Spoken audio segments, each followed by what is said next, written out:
Today on Bold Steps, Mark Jobe helps us discover the kind of faith that brings real change.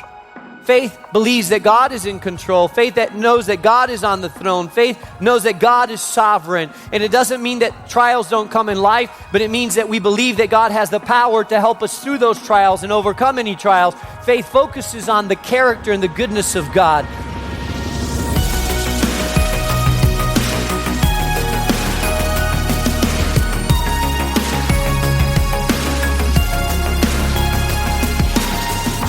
Welcome to Bold Steps with Mark Jobe. Mark is founding pastor of New Life Community Church in Chicago. I'm Wayne Shepherd. And today we continue our series with a new message. We're going to see how faith can bring about real change in our lives and give us strength, Mark, and power in the midst of our most painful and fearful circumstances. Yeah, Wayne, we're in a series entitled Love Stops.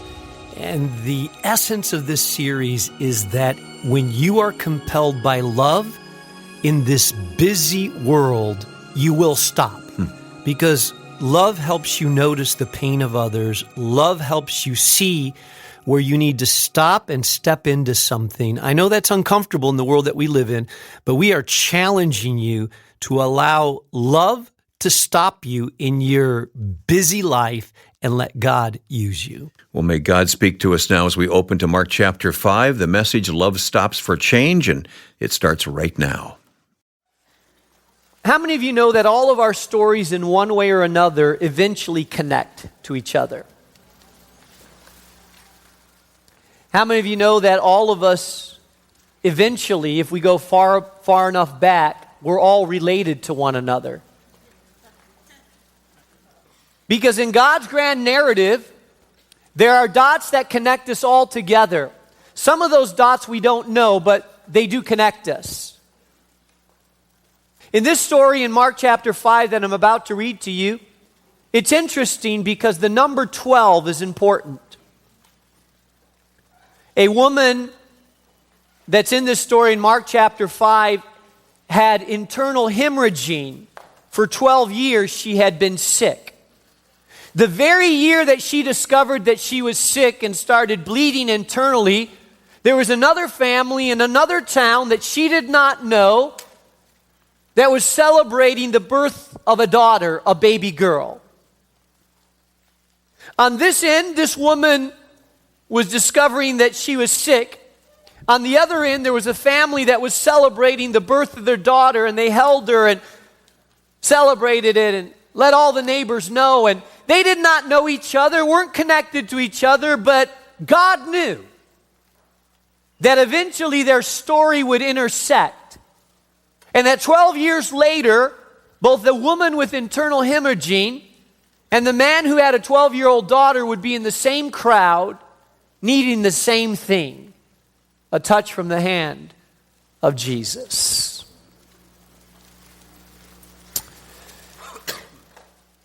It tells us in verse 21 of Mark chapter 5, when Jesus had again crossed over by the boat to the other side of the lake, a large crowd gathered around him while he was by the lake. Then one of the synagogue rulers, named Jairus, came there. Seeing Jesus, he fell at his feet and he pleaded earnestly with him, "My little daughter is dying. Please come and put your hands on her so that she will be healed and live." So Jesus went there with him.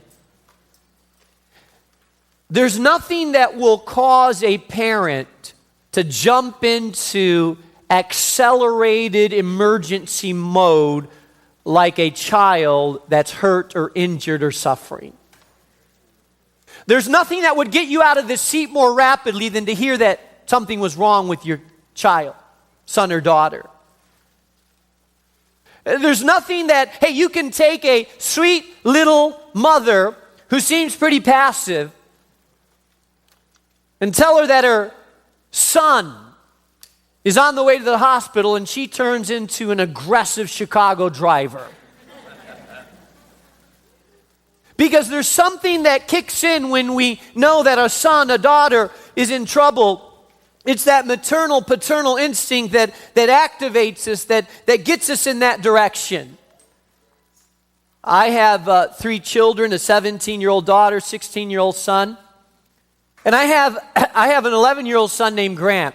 Now, my son Josiah and my daughter Marissa, I really barely ever had to go to the doctor or the hospital with them. But then, lo and behold, Grant was born. Oh, Grant was born.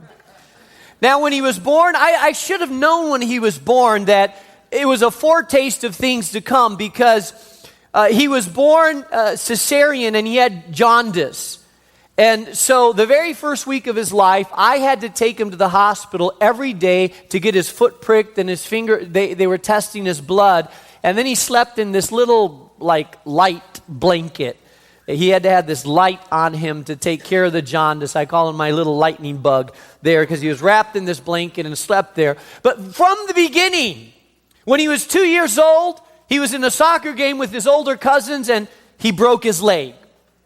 Not just broke his leg, but the 2 bones in his leg cracked in 2. He wasn't even walking when he was in a cast, crawling around in a cast. It was only a couple years later that he fell down the stairs and broke his collarbone. And when people would ask, "What happened to you?" he'd say, "My dad. I left my shoes at the top of the stairs, and he tripped over my shoes." And I would say, "Son, don't tell people it was your dad. They're going to think I pushed you down the stairs or threw you down. Tell them it was my shoes." They'd say, "How'd you break it?" "My dad." So, no. Explain a little bit, please. I need a little bit of explanation there. And then it wasn't too long after that him and his brother, of course, were sword fighting with sticks, and according to his older brother, a wave pushed him and he missed, and anyways, he broke his knuckle as well. Fractured his knuckle. And then it was not too long after that he was actually skateboarding and trying to do, of course, one of the biggest hills without really knowing how to do it too well, and he fell and he fractured his wrist as well. And he was on a treadmill playing around, and he fell off the treadmill and had to get 7 stitches in his head. And we were having dinner not too long ago out there, and they called us up and said, "Hey, he's got hives all over his body," and so we had to rush, take him to the emergency room to make sure. I mean, we've been at the hospital all the time. I told my wife, "Don't take him to the same hospital. They're going to think, we're going to send DCFS against us. They're saying, 'Hey, how come this boy's breaking so many bones?'" And he's always climbing on things and hanging from things. And if there's a wall, he's on it. If there's a cliff, he's on the edge. It's just part of his nature. When we moved in the house, we had this balcony, and he had a measuring tape. My wife walked in, he had a measuring tape from the top all the way to the first floor. And she said, "What are you doing?" He said, "I wouldn't die if I jumped." She said, No, you're not going to jump. You are not going to jump.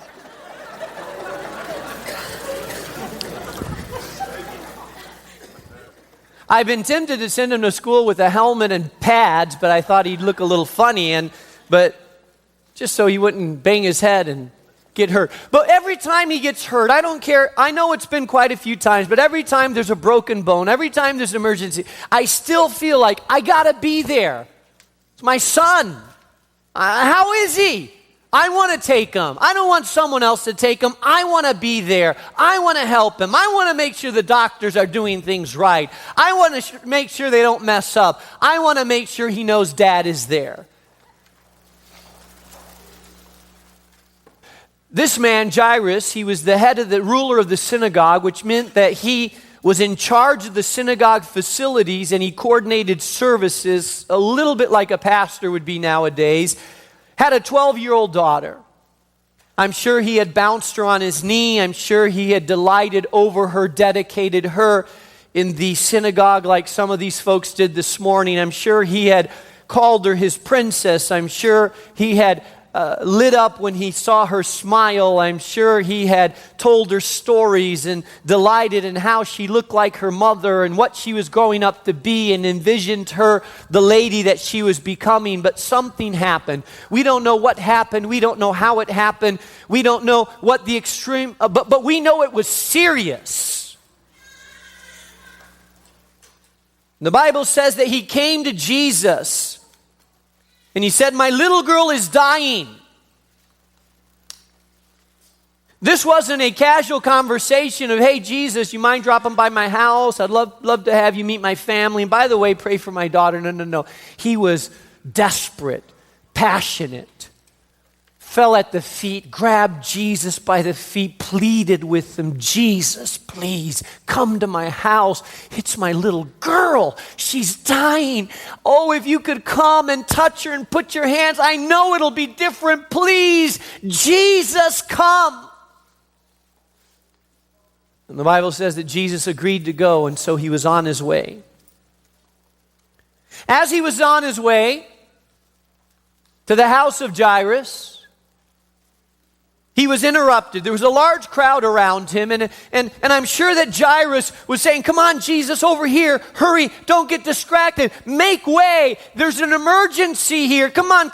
Make your way over here. Get over here. Hey, Jesus, over here. Hey, Jesus is coming through. He's in a hurry." Ever tried to get someone out of a crowd, move someone along? Over here. Come on, let's go. Done it a few times at the mall with my wife. The parking lot, hon, don't get distracted by that store, this one, over here. Jesus stops in the middle of the crowd, his disciples around him. He stops, and much to the dismay of Jairus, he stops and he says, "Hey, who touched me?" His disciples are, "What do you mean, who touched you? There's a crowd around you, people all over." And he says, "No, someone touched me." He felt power released from him because a woman that had been sick 12 years ago when this daughter was born, this woman had reached through the crowd and touched the hem of Jesus' garment. Power had come through her, into her, and she had been instantly, automatically, supernaturally healed. As the crowd parted, he looked around and his eyes caught the eyes of this woman, and she looked up in fear and fearful, not knowing what to say. And he looked at her and she said, "It's I." And she told him her story, and Jesus said, "Daughter, go in peace. Your suffering is over. Your faith has made you well." And Jairus is thinking, "Oh no, Lord, why are you stopping and talking? Now's not the time. My daughter is dying. You can't stop now. You can't take time now. Hurry up the conversation." And look what it says in verse 35. It says, while Jesus was still speaking, he's still talking to this woman, some men from the house of Jairus, the synagogue ruler, came to him and said, "Your daughter is dead. Why bother the teacher anymore?" If you're taking notes, I want you to write this down. Listen, often our faith will be challenged by worsening circumstances. Many times things will appear to get worse before they get better.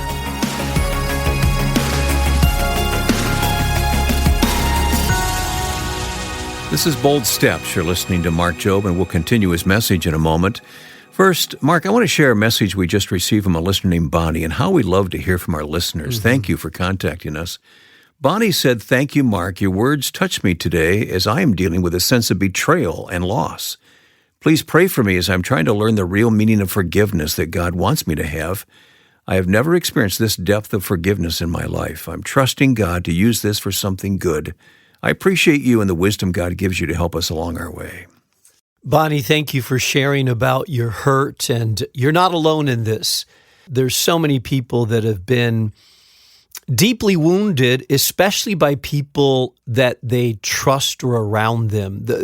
Wayne, the people that hurt us the most are the people that are closest to us. Yeah, we found that to be true, haven't we? Yeah, so abandonment, betrayal, infidelity, divorce, gossip, turning expectations, they leave a deep, deep sense of hurt. But here's what I want you to know, Bonnie. I want to remind you that when you forgive, you're not saying to that person, oh, it doesn't matter.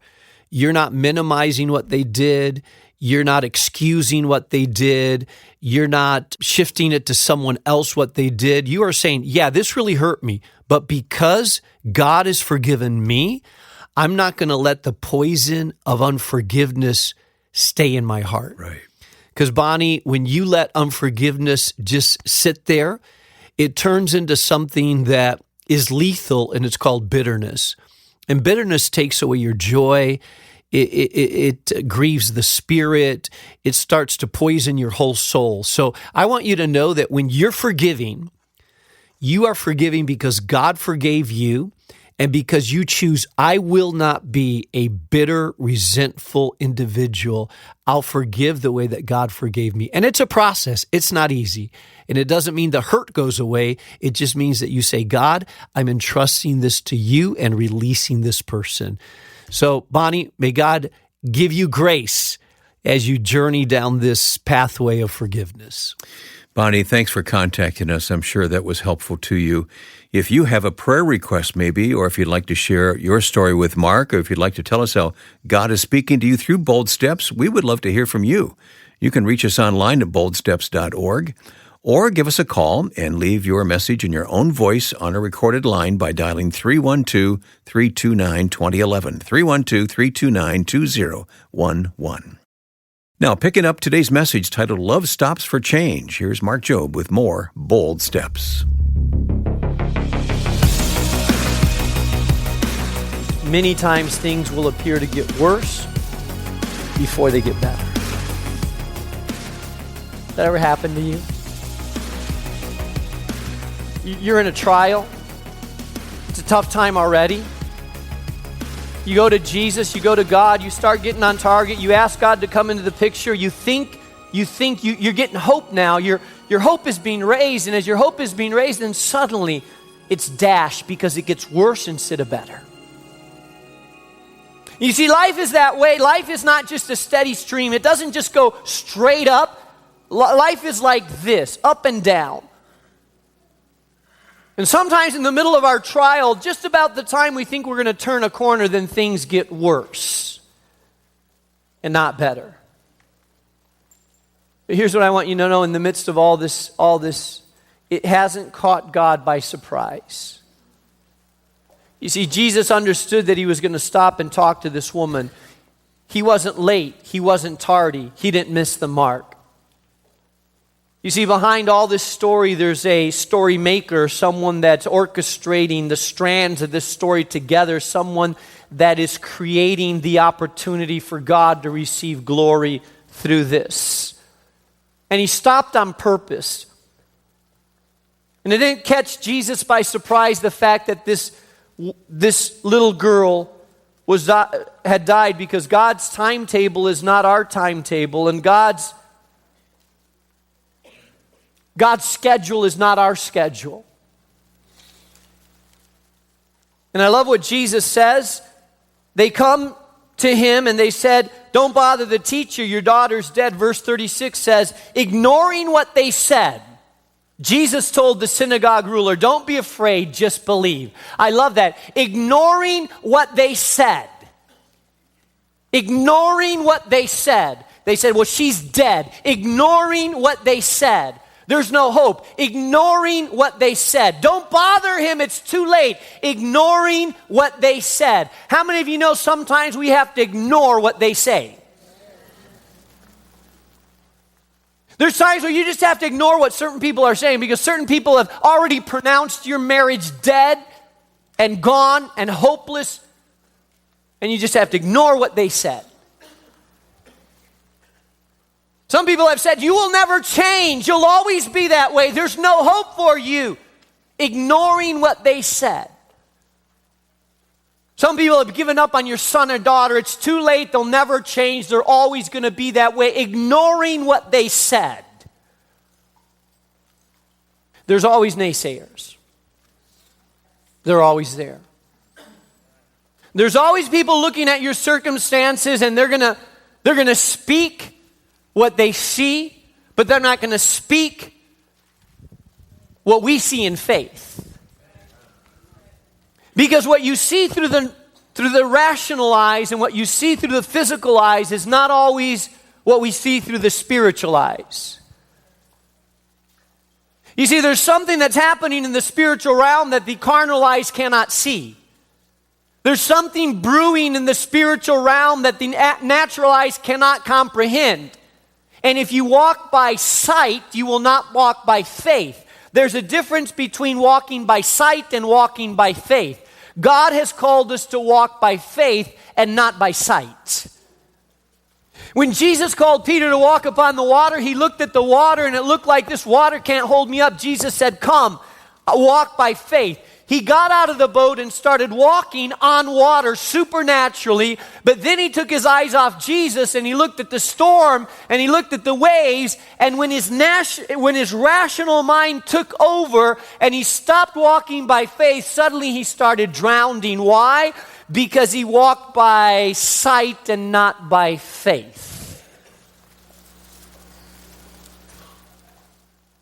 Listen, if I would have walked by sight and not by faith, this church would not be here. If I would have walked by sight and not by faith, we'd have never bought this building. If we would have operated by sight and not by faith, listen, half of the things that we have done, we would never have done, because there was always naysayers saying, "Oh, you can't do it. Oh, you don't have it. Oh, you can't. Oh, there's not the money. Oh, you can't. Oh, that's impossible. No one does that. No one can do that. I don't think it can be done. Listen, don't have this. You guys don't have that. You don't." Listen, if you walk that way, you'll always stay in a very safe place and probably not accomplish very much, because faith will defy the rational mind.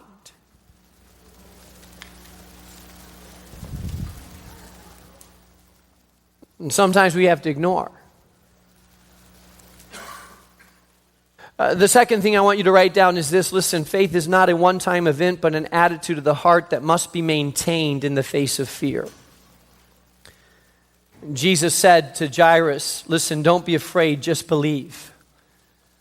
Why did Jesus tell him not to be afraid? Because listen, fear is the enemy of faith. You know why fear is the enemy of faith? Because fear focuses on all that will go wrong and can go wrong, and fear has you dwell and camp out on the negativity. Faith is based in the character of God. God is good. God is sovereign. God can overcome. Faith is built in the sovereignty and goodness of God, and God is immutable, which means He never changes. He's the same yesterday, today, and forever. And so when my faith is based in God, I know that all things are possible. I know that God can. I know that it can be done. I know that there is a way. When I have faith, I know that. Your fear, hey, you get a little cough, and if you let yourself alone with your mind already, you're already in the hospital dying of lung cancer. Faith doesn't go there. Faith is the opposite. Faith believes that God is in control. Faith that knows that God is on the throne. Faith knows that God is sovereign. And it doesn't mean that trials don't come in life, but it means that we believe that God has the power to help us through those trials and overcome any trials. Faith focuses on the character and the goodness of God. And so Jesus tells this man, hey, do not fear, just believe. Now it seems easy when Jesus says just believe, but just believe isn't that easy to maintain, because just believe means that you have to keep believing. It's easy to believe at a moment, but it's hard always to keep our belief, right?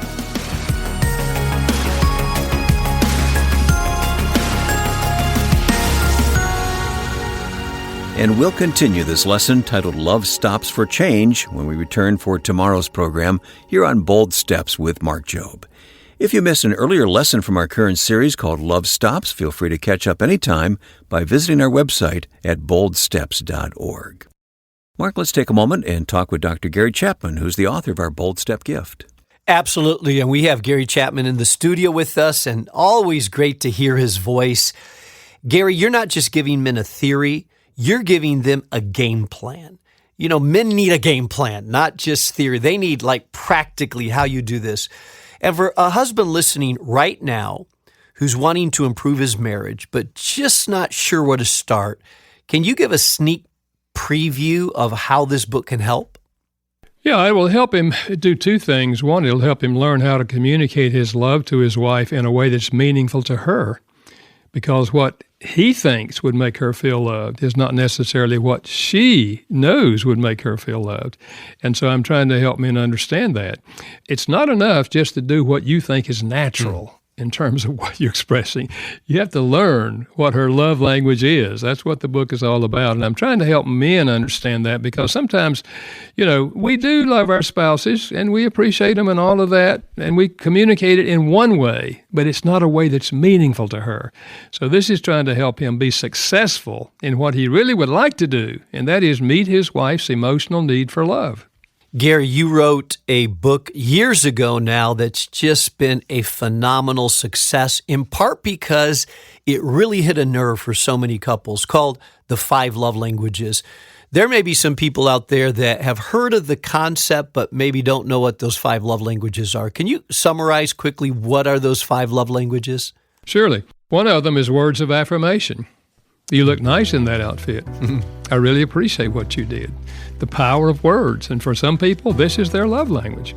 Others, it's quality time.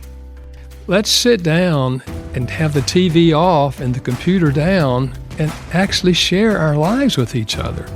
And some people, this is their language. They're crying out for quality time. Others, it's receiving gifts. That's universal, to give gifts as an expression of love.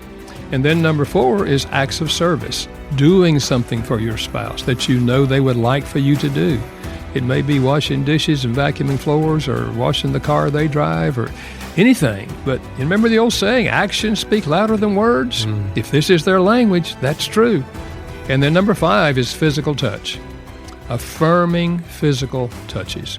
So these are the 5, and the basic concept is that out of the 5, each of us has what I call a primary love language. And if you don't speak their primary language, they will not feel loved, even though you may be speaking one of the other languages.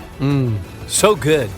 And Dr. Chapman has taken the concept for men and said, hey, I'm going to break it down specifically for men in how to love your wives. And so if you're listening out there, men, this is a must-get book if you're trying to improve your marriage. So please request a copy of the 5 Love Languages for Men when you support the ministry of Bold Steps with a donation of any amount. Just give us a call at 800-DL-MOODY. That's 800-356-6639, or go online to boldsteps.org/give. You can also send your financial gift through the mail to Bold Steps, 820 North LaSalle Boulevard, Chicago, Illinois, 60610. Now, when you partner with us by giving a monthly gift, we'll add your name to the growing list of faithful listeners we call Bold Partners. Every gift counts, whether it's large or small. Your monthly contribution helps us keep this ministry strong and reaching people right where they need biblical truth. So become a partner today by going online to boldsteps.org or by calling 800-DL-MOODY. That's 800-356-6639. And then don't forget, you can like or follow us on your favorite social media platform. We're listed as Bold Steps Radio on Facebook and Instagram, and we look forward to seeing you there. That's all the time we have for today. I'm Wayne Shepherd, inviting you to join us again tomorrow for the next part of our message titled Love Stops for Change. That's coming up Friday on Bold Steps with Mark Jobe. Bold Steps is a production of Moody Radio, a ministry of Moody Bible Institute.